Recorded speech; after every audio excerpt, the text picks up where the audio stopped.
ACE-sana tulee Adverse Childhood Experiences englanninkielisestä termistä ja tarkoitetaan lapsuusajan haitallisia kokemuksia.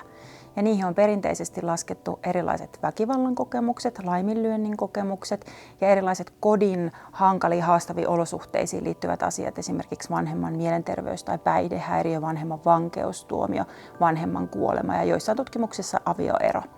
Yhä enemmän kiinnitetään huomiota myös yhteiskunnan rakenteisiin liittyviin tekijöihin, jotka voi olla haitallisia, esimerkiksi lapsiperheköyhyys, rasismi, kouluväkivalta, koulukiusaaminen, vertaisten välinen väkivalta, eli käsitteen ala on laajentunut viime vuosien aikana. No, ajatellaan, että ne kuormittaa kehittyvän lapsen kehoa ja mieltä, erityisesti silloin, kun ne on pitkäkestoisia ja jos niitä pääsee kasautumaan.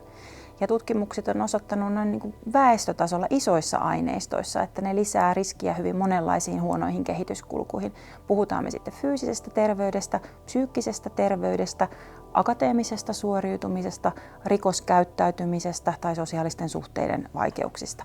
Eli tosi monet meidän kansanterveyden ja yhteiskunnan turvallisuuden kannalta keskeisistä asioista on sellaisia, että näillä ACE-kokemuksilla voi olla niihin yhteys.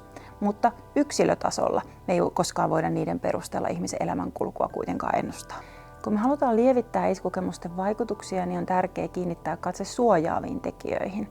Nykyään puhutaankin usein positiivisista lapsuusajan kokemuksista, ja näistä monet liittyy yhteisöihin. Esimerkiksi lämpimät, turvalliset aikuissuhteet, jopa yhdenkin aikuisen kanssa voi olla tämmöinen suojaava tekijä. Osallisuus, osallistuvat kouluyhteisöt, yhteenkuuluvuus, toivo. Nämä on sellaisia suojaavia tekijöitä, joita me voidaan esimerkiksi meidän palveluissa vahvistaa ja itse kukin totta kai myös lähipiirissämme. Mä ajattelen, että haitallisten lapsuusajan kokemusten ehkäisy on ihan meidän jokaisen asia. Ja tietysti ajattelen, että meidän pitää myös meidän palvelujärjestelmän kykyä esimerkiksi tukea perheitä mahdollisimman oikea-aikaisesti ja ketterästi ja joustavasti kehittää, jotta me voidaan huomata vaikeudet ennen kuin ne eskaloituu ja tätä kasautumista pääsee tapahtumaan.